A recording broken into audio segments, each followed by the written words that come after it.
കാസർഗോഡ് ചെമ്മനാട് കോളിയടുക്കത്ത് അച്ഛനെയും മകളെയും വാടക വീട്ടിൽ തൂങ്ങി മരിച്ച നിലയിൽ കണ്ടെത്തിയ സംഭവത്തിൽ ഇതുവരെയും കാരണം കണ്ടെത്താനാവുന്നില്ല പോലീസിന്. തൂങ്ങി മരണമെന്നാണ് പ്രാഥമിക പോസ്റ്റ്മോർട്ടം റിപ്പോർട്ട്. മീപ്പുഗിരിയിലെ Ganeshan Paravanadukkam government higher secondary സ്കൂളിലെ +2 വിദ്യാർത്ഥിനി വൈഷ്ണവി എന്നിവരാണ് മരിച്ചത്. ഒരേ ഹുക്കിലാണ് ഇരുവരും തൂങ്ങി മരിച്ച നിലയിൽ കാണപ്പെട്ടത്. ഇതേ വീട്ടിൽ നേരത്തെ മറ്റൊരു അച്ഛനും മകനും ആത്മഹത്യ ചെയ്തിരുന്നു എന്ന വിവരം കൂടി പുറത്തു വന്നതോടെ സംഭവം വലിയ രീതിയിൽ ചർച്ചയാവുകയാണ്.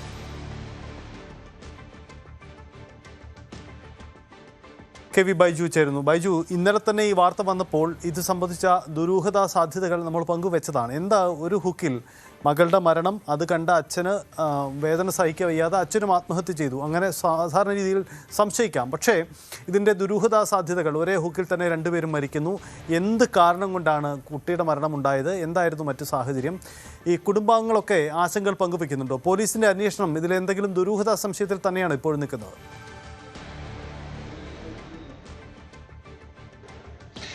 സൈത, ഇതിൽ പ്രാഥമികമായ പോസ്റ്റ്മോർട്ടം റിപ്പോർട്ടിൽ പറയുന്നത് തൂങ്ങി മരണമെന്നാണ്. അസ്വാഭാവികമായി ഒന്നും കണ്ടെത്താൻ സാധിച്ചിട്ടില്ല. അപ്പോൾ ഈ വൈഷ്ണവി ഇങ്ങനെ ജീവനൊടുക്കാൻ ഇടയാക്കിയ സാഹചര്യം അത് എന്ത് എന്നൊരു ചോദ്യമാണ് ഇപ്പോഴും ഉയരുന്നത്. അത് സജിത്ത് തുടക്കത്തിൽ സൂചിപ്പിച്ചതുപോലെ തന്നെ ഒരു പക്ഷേ മകളുടെ ഇത്തരത്തിലുള്ള ഒരു അവസ്ഥ ഇങ്ങനെ മരിച്ച നിലയിൽ കണ്ടപ്പോൾ അച്ഛൻ അതിൽ സങ്കടം കൊണ്ട് ഇങ്ങനെ അതേ ഹുക്കിൽ തന്നെ ആത്മഹത്യ ചെയ്താകാമെന്നൊരു നിഗമനം ഈ ഗണേശൻ എന്ന് പറയുന്ന അച്ഛന്റെ ഭാഗത്തുണ്ട്. പക്ഷേ വൈഷ്ണവിക്ക് എന്താണ് സംഭവിച്ചതെന്നാണ് ഏറ്റവും പ്രധാനമായ ഒരു ചോദ്യം. പരവനടുക്കം ഗവൺമെന്റ് ഹയർ സെക്കൻഡറി സ്കൂളിലെ +2 വിദ്യാർത്ഥിനിയാണ് വൈഷ്ണവി. പഠിത്തത്തിലൊക്കെ നല്ല മിടുക്കിയായിരുന്നു. ഈ നാട്ടുകാർക്ക് ഒരു 2-3 മാസം മാത്രമേ ആയുള്ളൂ ഇവരിവിടെ താമസം വന്നിട്ട്. അതുകൊണ്ട് തന്നെ നാട്ടുകാർക്ക് വലിയ തോതിലുള്ള ഇവരെ കുറിച്ചുള്ള ഒരു ചിത്രങ്ങളൊന്നും ഇല്ല. കാരണം മീപ്പുകുരിയാണ് ഇവരുടെ സ്വദേശം. ഇവർ കഴിഞ്ഞ ഏതാനും മാസങ്ങൾ മാത്രമാണ് ഈ വീട്ടിൽ താമസമായിട്ട്. മാത്രമല്ല, സജിത്തിൽ സൂചിപ്പിച്ചതുപോലെ തന്നെ ഇതേ വീട്ടിൽ 2025 ഇതേ മാസം ഓഗസ്റ്റിൽ തന്നെ അച്ഛനും മകനും ജീവനൊടുക്കിയ ഒരു സംഭവം കൂടി ഉണ്ടായിട്ടുണ്ട്. അതും ഒരു വലിയ ചർച്ചാ വിഷയമായി മാറിയിട്ടുണ്ട്. പ്രധാനമായും ഈ സംഭവത്തിൽ എന്താണ് ഈ വൈഷ്ണവി എന്ന് പറയുന്ന +2 വിദ്യാർത്ഥിനിക്ക് പഠിത്തത്തിൽ നല്ല മിടുക്കി, അങ്ങനെ ഒരു കുട്ടിക്ക് എന്താ സംഭവിച്ചെന്നാണ് ഇനി പ്രധാനമായും അറിയേണ്ടത്. ഇതിൽ പറയുന്നത്, പോലീസ് പറയുന്നത്, ഈ പിതാവ് ഇങ്ങനെ ഈ വൈഷ്ണവിയെ തൂങ്ങി മരിച്ചതിൽ കാണുന്നു. അങ്ങനെ അയൽവാസികളുടെ വിവരം പറയുന്നു. പിന്നീട് അയൽവാസികൾ എത്തുമ്പോഴേക്കും ഈ പിതാവ് വാതിലടച്ച് ഇതിനകത്ത് കയറുന്നു. പിന്നീട് ഇതേ ഹുക്കിൽ തന്നെ ഈ ജീവനൊടുക്കുന്ന സാഹചര്യമാണ് ഉണ്ടായത്. ഏതായാലും ഇതിൽ പോലീസ് ഇപ്പോൾ അന്വേഷണം ആരംഭിച്ചിട്ടുണ്ട്. നിലവിൽ ഇതൊരു ഏതെങ്കിലും തരത്തിലൊരു വ്യക്തത ഇതുവരെ എന്താണെന്ന സംഭവത്തിൽ ഇതുവരെ വന്നിട്ടില്ല. ഇവർക്ക് ഒരു സഹോദരിയും സഹോദരനുമുണ്ട്. സഹോദരി വിവാഹിതയാണ്, കുമ്പളയിലാണ് താമസം. സഹോദരൻ കാറ്ററിംഗ് ജോലിയാണ്. ഈ ദിവസം കാറ്ററിങ്ങിന് പോയതായിരുന്നു ഈ സഹോദരൻ. ഇവരുടെ ഈ വൈഷ്ണവിയുടെ അമ്മ ഒരു ഹോം നഴ്സാണ്, കോഴിക്കോടായിരുന്നു. ഇങ്ങനെ കുടുംബം മീപ്പുകരിയിലായിരുന്നു താമസം ഉണ്ടായിരുന്നെങ്കിൽ ഒരു 3 മാസമായി ഇവർ ഈ ചെമ്മനാട് വാടക വീട്ടിൽ, ഞാൻ നേരത്തെ പറഞ്ഞ ഈ വാടക വീട്ടിൽ എത്തിയിട്ട്. എന്തായാലും കാസർഗോഡ് ജില്ലയെ സംബന്ധിച്ചിടത്തോളം വലിയ ആശങ്ക ഉണ്ടാക്കുന്നത് സഹിതം 7 ആത്മഹത്യകളാണ്. ആത്മഹത്യ ഒന്നിനും പരിഹാരമല്ല എന്ന് നമ്മൾ ആവർത്തിച്ച് പറയുമ്പോഴും 7 ആത്മഹത്യകളാണ് ഉണ്ടായത്. അതിൽ പ്രധാനമായും ഒരു പ്രതിശ്രുത വരനും വധുവും കഴിഞ്ഞ ദിവസമാണ് ജീവനൊടുക്കിയത്. അനുശ്രീയും അമലും.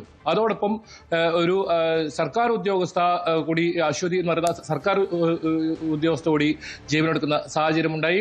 തൊട്ട് മുൻപാണ് ഐജ, നമുക്ക് വലിയ തോതിൽ വാർത്തയ്ക്ക് ഇടംപിടിച്ചതാണ്. നീറ്റ് പരീക്ഷയുമായി ബന്ധപ്പെട്ട് ജീവനൊടുക്കിയ ഐജിയുടെ സഹോദരൻ അർജുൻ കഴിഞ്ഞ ദിവസമാണ് ജീവനൊടുക്കുന്നത്. അങ്ങനെ 7ഓളം ആളുകൾ ജീവനൊടുക്കുന്ന ഒരു സാഹചര്യം ഉണ്ടായിരുന്നു. എന്താണ് ഈ ചെറിയ പ്രശ്നങ്ങൾ പോലും പറയാനോ പങ്കിടാനോ ആളില്ലാത്തതാണോ? ഇത് വലിയൊരു സാമൂഹിക പ്രശ്നമായി മാറുന്ന സാഹചര്യമുണ്ട്. എന്തായാലും സാമൂഹിക നീതി വകുപ്പ് ഉൾപ്പെടെ ഇതിൽ കൃത്യമായി ഇടപെടേണ്ട ഒരു സാഹചര്യമാണുള്ളത്. ഇത്തരം മാനസിക സംഘർഷത്തിലൂടെ കടന്നു പോകുന്ന അവർക്ക് ചിലപ്പോൾ നിസ്സാര പ്രശ്നങ്ങളായിരിക്കാം ഇങ്ങനെ ജീവനെടുക്കുന്നതിലേക്ക് ഒക്കെ കാര്യങ്ങൾ പോകുന്നത്. നമ്മളിപ്പോൾ കഴിഞ്ഞ ദിവസത്തെ ഈ ആത്മഹത്യകൾ പരിശോധിച്ചാൽ മനസ്സിലാക്കാം. സഹോദരങ്ങൾ, പ്രതിശ്രുത വരനും വധുവും, ഇത് അച്ഛനും മകളും, അങ്ങനെ എല്ലാം അങ്ങനെ ബന്ധപ്പെട്ട് കിടക്കുന്ന രീതിയിലുള്ള സങ്കടകരമായ വാർത്തകൾ തന്നെയാണ്. എന്തായാലും ഇപ്പോൾ ഗണേശിന്റെയും ഈ വൈഷ്ണവിയുടെയും ഈ മരണം സംബന്ധിച്ച് പോലീസ് അന്വേഷണം ആരംഭിച്ചിട്ടുണ്ട്. എന്തായാലും ഇതിൽ കാര്യമായ ഇപ്പോൾ എന്തെങ്കിലും ഒരു വിവരം പോലീസിന് ലഭിച്ചിട്ടില്ല. പ്രധാനമായും ഇവരുടെ വൈഷ്ണവിയുടെ അമ്മ, സഹോദരങ്ങൾ, അതോടൊപ്പം സുഹൃത്തുക്കൾ, നാട്ടുകാർ, ഇവരുടെയൊക്കെ മൊഴി രേഖപ്പെടുത്താനുണ്ട്. അത്തരം മൊഴികൾ രേഖപ്പെടുത്തിയതിനു ശേഷം മാത്രമേ പോലീസിലൊരു അന്തിമ നിഗമനത്തിലേക്ക് എത്തൂ. നിലവിൽ പ്രാഥമിക പോസ്റ്റ്മോർട്ടം റിപ്പോർട്ടിൽ തൂങ്ങി മരണമെന്നാണ്. അസ്വാഭാവികമായി ഒന്നും കണ്ടെത്താൻ സാധിച്ചിട്ടില്ല. ഇനി ഇതിൽ പൂർണ്ണമായൊരു പോസ്റ്റ്മോർട്ടം റിപ്പോർട്ട് വന്നാൽ മാത്രമേ സഹിതം നമുക്ക് ഇതിൽ ഒരു വ്യക്തത വരൂ. ബൈജു, ഒരു മാസത്തിനകം 7-ലധികം ആത്മഹത്യ കാസർഗോഡ്. അതിനെ ഒന്നിച്ച് നമുക്ക് പൊതുവായ രീതി കാണാനാവില്ല, വ്യത്യസ്ത സാഹചര്യങ്ങളാവാം. പക്ഷേ ആത്മഹത്യകൾ വർദ്ധിക്കുന്നു, അത് ഒരു പൊതുവായ പ്രതിസന്ധിയാണ്. പുതിയ കാലത്ത് നിരവധി ഇത്തരം കേസുകൾ റിപ്പോർട്ട് ചെയ്യുന്നു. കാസർഗോഡ് മാത്രമല്ല മറ്റു ഇടങ്ങളിലും ഉണ്ടാകുന്നു. അപ്പോൾ പലപ്പോഴും ഇത് ആദ്യ ദിവസങ്ങളിലെ ഒരു ശ്രദ്ധയ്ക്കപ്പുറം എന്താണ് ഈ കേസുകളിൽ സംഭവിക്കുന്നത് എന്ന കാര്യത്തിൽ കൂടി ഒരു പരിശോധന വേണ്ടതല്ലേ? ഇപ്പോൾ നമ്മൾ പരാമർശിച്ച ഈ കേസിൽ പിതാവും മകളും മരണപ്പെടുന്ന സാഹചര്യം എന്താണ്, അതിന് ഇടവെച്ചത് എന്ത് എന്നത് കുടുംബത്തിനകത്തെ ആഭ്യന്തര പ്രശ്നങ്ങൾ തന്നെയാണോ, അതെങ്കിലും മറ്റെന്തെങ്കിലും കാരണമുണ്ടോ? ഇക്കാര്യത്തിലേക്ക് കൂടിയൊക്കെ ആ ഒരു അന്വേഷണം നടക്കുമോ?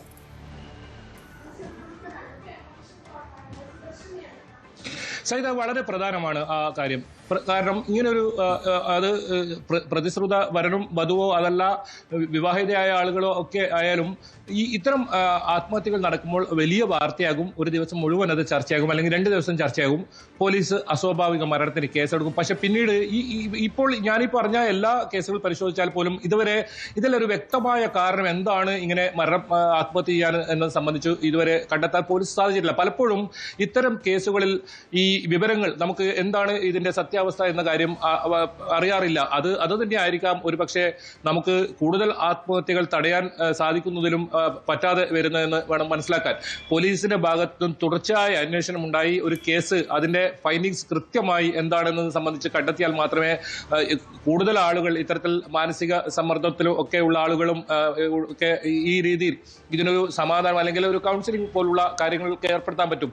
പലപ്പോഴും ദൗർഭാഗ്യം എന്ന് പറയട്ടെ, ഇതിൽ ഈ ഒരു പ്രത്യേകമായി ഇപ്പോൾ നമ്മൾ വൈഷ്ണവിയുടെ ഈ കേസൊക്കെ ഇത് കൃത്യമായി എന്താണ് കാരണമെന്ന് കണ്ടെത്തേണ്ടതാണ്, വളരെ പെട്ടെന്ന് തന്നെ കണ്ടെത്തേണ്ടതാണ്. കാരണം നമുക്കറിയാം +2 വിദ്യാർത്ഥികളൊക്കെ അവരുടെ എത്ര തരത്തിൽ മാനസിക സമ്മർദ്ദത്തിലൂടെ കടന്നു പോകുന്നത്. ചെറിയ പ്രശ്നങ്ങൾ പോലും പറഞ്ഞു തീർക്കാൻ കഴിയുന്ന പ്രശ്നങ്ങൾ പോലും ഒരുപക്ഷെ അവർക്ക് ആരോടും സംസാരിക്കാനോ അല്ലെങ്കിൽ അത് ഇടപെടാനോ ഇല്ലാതെ ജീവനൊടുക്കുന്ന ഒരു സാഹചര്യം തന്നെയാണ് നമ്മൾ കാണുന്നത്. അതുകൊണ്ട് ഇതിനെല്ലാം കൃത്യമായൊരു ഉത്തരം നേരത്തെ സൂചിപ്പിച്ച ഈ 1 മാസത്തിനിടയിൽ ഇത്രയും മരണങ്ങൾ നടന്നത് സംബന്ധിച്ചൊക്കെ കൃത്യമായ വിവരങ്ങൾ വരേണ്ടതുണ്ട്.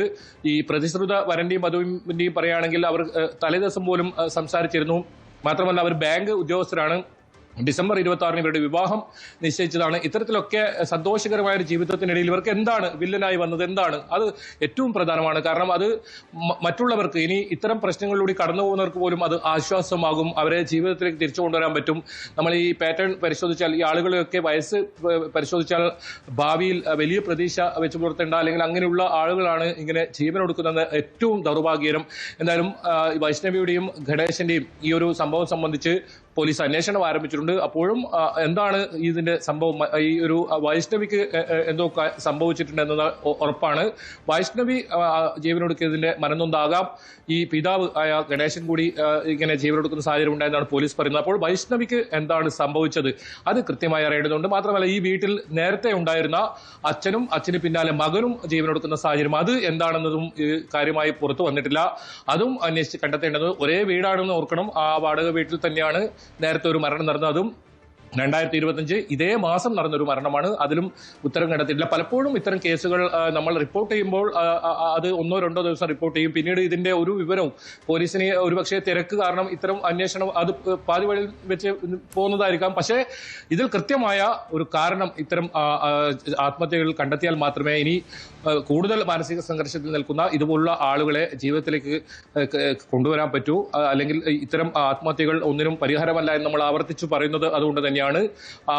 അത് തടയിടാൻ ഇതിന് കൃത്യമായ ഒരു ഉത്തരം കണ്ടെത്തണം. കാരണം കൗൺസിലിംഗ് പോലുള്ള സംഭവങ്ങൾ അത് കൃത്യമായി സ്കൂളുകളിലും കോളേജുകളിലും നിർബന്ധമായും ഉണ്ടാകണമെന്ന ഒരു ആവശ്യമാണ് ഉയർന്നത്. ഏതായാലും ഈ സംഭവത്തിൽ പോലീസ് ഇപ്പോൾ കേസെടുത്ത് അന്വേഷണം ആരംഭിച്ചിട്ടുണ്ട്. വൈകാതെ തന്നെ ഇതിലൊരു കാരണം കണ്ടെത്താൻ കഴിയുമെന്നാണ് പ്രതീക്ഷിക്കുന്നത്. സൈത്തെ, യെസ്, അതാണ് സാഹചര്യം. എന്തായാലും കാസർഗോഡ് ജില്ലയിൽ 1 മാസത്തിനിടയിൽ 7ഓളം ആത്മഹത്യകളുണ്ടായി. അതിനപ്പുറം ഇന്നലെ ഉണ്ടായ സംഭവമാണ് ഒരു അച്ഛനും മകളും ആത്മഹത്യ ചെയ്തു എന്ന സംഭവം, മരിച്ച നിലയിൽ കണ്ടെത്തിയ സംഭവം. അതിലെ ദുരൂഹതകൾ കൂടി നീക്കേണ്ടതുണ്ട്. പോലീസും ആ രീതിയിൽ അന്വേഷണം നടക്കുന്നുവെന്ന് വേണം മനസ്സിലാക്കാൻ. കൂടുതൽ വാർത്തകൾക്ക് News 18 Keralam YouTube channel subscribe ചെയ്യുക.